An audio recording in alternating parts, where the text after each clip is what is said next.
What up, my social media family? This is your favorite realtor, Josh.brown, and today I'm bringing you guys another important video. This video is going to be dedicated towards my sellers. I know there's a lot of people trying to sell their home who don't really know what the process is. Even if you're a FISBO, you can take some information and you can use it to get your home sold for the highest price. So first and foremost, congratulations on deciding to sell your home. When it comes to, selling your home to get the best price, effective negotiating skills plays a very important role. By mastering the art of negotiation, you can maximize your profits, achieve your desired outcome.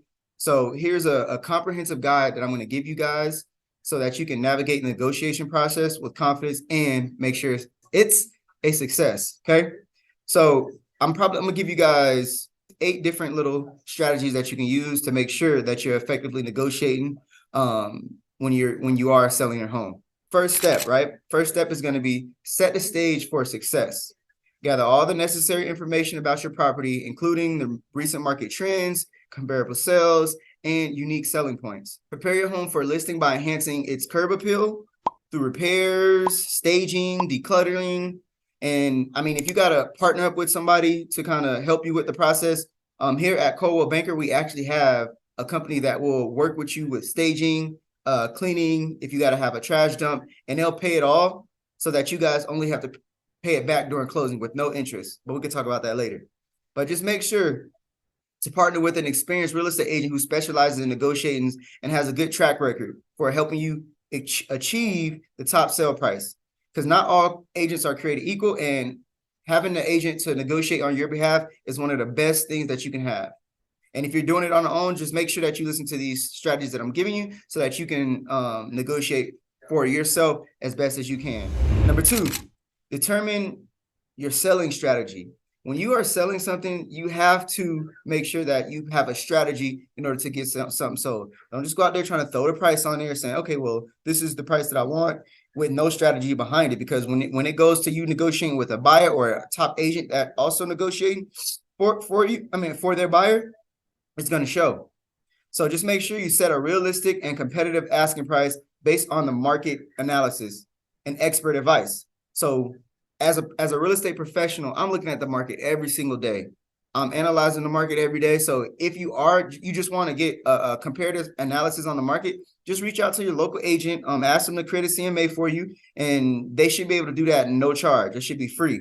That's something that we do every day, all day. So when I'm comping properties or I'm trying to help my buyer decide on where we should go, with the buy price, I'm also looking at comps. I'm also analyzing the market. And that's what most agents are going to do for their buyers so that they can make sure they're putting in a realistic offer. So second, with, determining your selling strategy, define your ideal terms, such as your desire when you want to close, if there's any contingencies, exclusions, what's going to stay with the property, what's not going to stay with the property. And just make sure when you are going over these different terms, be flexible, yet firm in your negotiating boundaries. Consider both of your financial goals and market conditions. So you want to make sure that if somebody does send you a good offer and they have some different terms in there that you don't want, just be flexible, be open-minded, and understanding that it has to be a win-win for both parties so that you can come to the closing table and feel good about it. If it's always one-sided, one or the other, usually that deal never goes through. Something always comes up in the end. So number 3, to one of the tips that I'm giving you guys to make sure that you can sell your home for the most value and make sure that you're negotiating correctly, showcase your property's values. Highlight your home's unique features, upgrades, potential to appeal to potential buyers. So when you're getting your house ready, make sure that you're thinking it from a buyer's perspective, not what you would do for the property, not what you think that the property would sell for. What do you think a buyer will want in your home? And that's when I'm selling somebody's house, I'm always thinking about the buyer that is going to come into this home and want to put an offer in or buy the home. So you just want to make sure that you're showcasing it the right. Take all your belongings out of it. Don't leave any personal stuff in there because you want them to feel at home and not be able to see your face and all your home stuff there, here and there. So just make sure you're taking that into account. Just make sure to create visually captivating marketing materials, brochures, get some high quality photos, virtual tours, 3D tours, and make sure your property's description is compelling. Because when somebody's reading a description, all it says is 3 bed, 2 bath, 1,000 square feet. that doesn't attract somebody to want to come look at the property. You got to remember, almost 80 to 90% of people, the first place they're going to look at a property is online. So in order to get them to come to the house and get them to want to see it and want to put an offer in, just make sure that you are making that description super, super compelling so that they can envision that inside their minds. And you as a seller should understand that a buyer is going to think, just remember when you bought the house, your agent probably showed you a property description. You read it. Okay, this has this, that. It's very, very intriguing. You wanted to go see the property. So just make sure you're taking that into account too. So number 4 is analyze your buyer's offers. So when you do get offers, I know sometimes, you don't know what the certain terminology is in these offers. Another aspect of an agent, what we can do to help you, even if you're not my listing agent, even if you just want me to go over a contract with you to help make sure that you have the best terms, because terms can win a deal. Terms can make a deal better and make a deal worse. So sometimes you need an agent to analyze that offer for you so he can give you those concrete details that you maybe didn't understand. And if, as a good buyer's agent, I know exactly what I'm going to do to put in a contract to make it favorable for my buyer.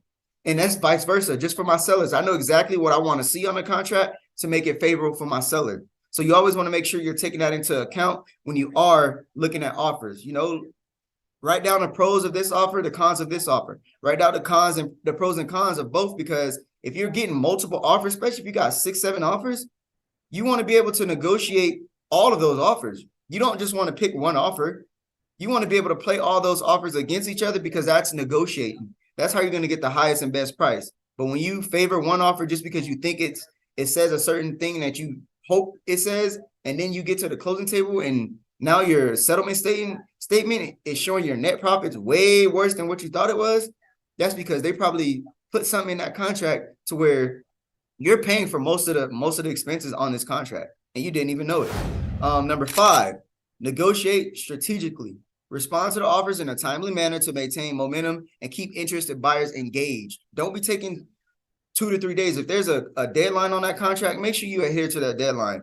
When it was a seller's market, people would let contracts expire basically when the exception deadline was 5 o'clock. Because they know that they're going to get multiple offers, they'll call the agent back and say, hey, man, we're just waiting through the weekend. We want to see, what other type of offers we get. And honestly, that cancels out a contract. That contract is actually voided now. So just make sure when you are responding to contracts, respond to them in a timely manner. We're definitely in a different market right now. So it's definitely worth understanding what's going on in the market that you are going on in, because you could do that when it was a seller's market. So my next little thing is collaborate closely with your real estate agent to develop a negotiation plan that balances your objectives and the buyer's needs. So that's, you want to know what you need to get out of that contract, but you also want to make it a little bit favorable to the buyer so that they feel like they're also getting. And that's what I mean by you always want it to be a win-win situation. You never want it to be upside down, because then people are going to go up in it, with that bad mindset and not feeling comfortable. And you want to make sure that each side has some type of winning part to it. Okay. So just make sure that that's always something that you're keeping in mind. Use compelling negotiating points such as the property strength, recent upgrades, market demand, and competitive offers to strengthen your position. And this is what I mean by when you have 6 offers, you want to let them know, hey, I'm sorry, but, I'm coming back to you guys because we do have 6 offers. They're all, above what the list price is. So, if you really want to win this property, I would advise that you put your highest and best offer in. So that way, we can get this deal done. And those are some of the ways you want to talk to the buyer's agent and the buyer to let them know, like, you guys aren't the only one. There's more than one offer on this. So just make sure when you are negotiating that you're also writing this stuff down so that you can present it to whoever the buyer is and let them know that there's serious demand here. We might be in a different market right now, but there's still a lot of demand. But you just have to make sure that you're using these negotiating strategies that I'm giving you right now to make sure that you can get the highest and best value for your property. All right, number 6 is going to be when you do get an offer and you don't like it, send a counter offer with confidence. Don't just say, no, I don't want to do that deal. I don't like the offer. Send a counter. The worst they can do is counter you back. And now you guys are actually negotiating. Now you're actually going to get an outcome instead of just denying one thing right off. So just make sure that you craft a well thought out counteroffer that addresses both needs for the buyer and both needs for the seller. So you want to make sure that you're addressing both sides so that you guys can come to a common ground. Consider non-price factors such as flexible closing times or contingencies to add value and increase your leverage. You always want to take those because you might have an offer that has, well, this offer is contingent on this person buying their next home or this person selling their home. Then you might have an offer that's quick close, cash, no inspection or appraisal. You got to weigh the outcomes, the pros and the cons, but one might be giving you a higher price and one might be giving you a lower price. Which one are you willing to actually go with because of your certain circumstances? All right. So just make sure you maintain open lines of communication with the buyer's agent to foster constructive dialogue and build a rapport. Usually this is, if I'm a sell agent, if I'm listing a property, this is usually what I'm going to do. I'm going to maintain open communications with all the agents because I want to use these agents to make sure that I'm getting back to each and every one of them, just in case they may be able to go a little bit higher, or they may not be able to go a little bit higher. Some people are maxed out and they can't go higher. So you just want to make sure you find that out before you send a counter offer over, because then it's like, okay, well, they can't even go higher than that. So what's the point of that? So just be mindful. Make sure that you're understanding what type of buyer you have and how, motivated they are to get this property. Maybe they love this property and they want you to stop all showings and negotiating. So they're willing to go above and beyond to make sure they get this property closed. So just make sure that you get those counterparts together so that you can make sure your negotiating skills is up to par. Okay. Now, number 7, negotiate repairs and inspection. Okay. This is where usually contracts fall apart because people don't want to negotiate no repairs.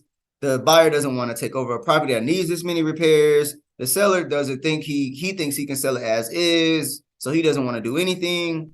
So just understand the buyer's inspection report and negotiate repairs with fairness and transparency. This is why I usually tell my sellers, just get an inspection on the property so you already know what's wrong with the property. So when they try to come back to you and say, well, this, that is wrong, you've already taken care of those issues, or you've already gotten an inspection and you already know what's wrong. So we've already educated all of our buyers beforehand that this is what's wrong with the property. So when you come into this property, you're willing to buy this property as is, knowing all the defects that it has with it or things that need to be fixed up on it. But if you don't get the inspection report and the buyers do come back with an inspection list, just prioritize essential repairs while being willing to compromise on non-crucial items. So the big ticket items, the furnace, the water heater, the HVAC, the roof, those are some of the repairs that you want to consider, because that's going to be a huge expense to the next buyer. And if you don't want to take care of those repairs, then you're going to have to take it off the price, and then the buyer can take care of it once they buy the property, because it is sometimes a bit hard for you to want to not fix those things because that's how you bought the property. But that doesn't mean that somebody's going to want to come into that same situation that you did. Maybe your agent should have been able to negotiate that on your first buy so that you didn't have those issues when you went to go resell your property. And that's something that you always got to make sure that you're taking into account, are those big ticket items that you didn't fix or your agent didn't negotiate for you when you first originally bought that property. But if you get an agent like myself, we're going to take care of that on the front end. So we ain't got to worry about it on the back end. You get what I'm saying? You dig what I'm saying? So the next one is just going to be open to alternative solutions, such as providing repair credits or obtaining multiple contractor quotes to address the repair request. So if the inspection report does come back and, you have to get some things fixed, just make sure that, you're willing to, if you don't want to fix it, you're willing to just credit the buyers so that they can get it taken care of. And usually as a buyer, what I'm telling my buyers is, I'd rather them give me credit so you can make sure that the quality that you're getting from the next person, you know who it is. And as a seller, I usually tell you guys to get credits instead of getting the repairs, because when you're doing the repairs now, you know what I mean? How ethical are you? Are you just going to get somebody to fix it up and make it a repair just so you guys can get through closing? I'm a very ethical agent, and I don't really like doing things like that, because then what if it messes up on that person after they buy the property? They just spent $500,000 on a house, and now they have another extreme expense that it might hurt them. So I try to look at it from both lenses. If you don't want to do that, just give them the credit, let them fix it on their own, let them figure it out. So that's another little tip, and I think is a little bit more important because it's easier on the seller and it's easier on the buyer at the same time. All right. So number 8, this is going to be my last and final little tip about negotiating, making sure you can negotiate and get you the highest price. Stay composed during the closing process. People get so wound up when the closing process comes that sometimes they get out of hand. Sometimes they don't think somebody's moving faster than the other. It's all a process, it's all a process. That's why it's good to have an agent by your side so that you can understand what the process is, how the process is going to go, and how long the process is going to take. And me as an agent, I'm always communicating with my clients all day, every day. If something happens, I'm calling you right away. I'm not going to wait 5-6 hours and then something else comes up. I'm going to let you guys know in a timely manner so that you can stay informed and be as, peaceful during this process as possible. So just make sure you collaborate closely with your real estate agent and the buyer's agent to ensure a smooth and timely closing process. So if you first sell by owner, you're going to have to do all these steps by yourself. But if you have an agent, they'll walk you through these steps. But if you don't have an agent, just make sure you stay in contact with the buyer, because there's a lot of things that can get lost and get misplaced during this whole process. So just address any last minute challenges or unexpected issues with patience and professionalism. Okay. Some things come up, some things pop up, title liens that you didn't even know about that's on your property. So you just got to be patient and make sure that you understand that this is going to be a process. And in order to get through this process, it's going to take some time. And at the last final end, once you guys are done and you get to the closing table, celebrate the successful sale of your home while keeping an eye on your future real estate goals. Okay. It's a process. So just be prepared for the process. Remember, negotiations are a give and take process. You got to give a little sometimes in order to receive a little sometimes. You got to take a little sometimes in order to give a little sometimes. So it's both a process. So by approaching it strategically, being open to compromise and leveraging the expertise of your real estate agent, you can secure the best sold price for your home and make sure that it sells for the right price. So, this is your favorite realtor, Josh Brown. I just wanted to give you guys a quick seller's guide to negotiating through the whole process and certain times and terms and all the nuances that you have to go through in the process. It's gonna be a process, but that's why you need to have a professional like myself help you walk you through all the negotiating steps. And usually, when you do have an agent, we're going to do all this stuff for you. Not all agents are created equal, so I can't speak for every agent, but I know that I'm negotiating the hardest and the best on my behalf and my seller's behalf or my buyer's behalf to get them the best price on both ends. So if I'm working with you as a buyer, we're going to get you that property at the right price. If I'm working with you as a seller, we're going to sell your house for the most price, with the highest price that we can get out there. Okay.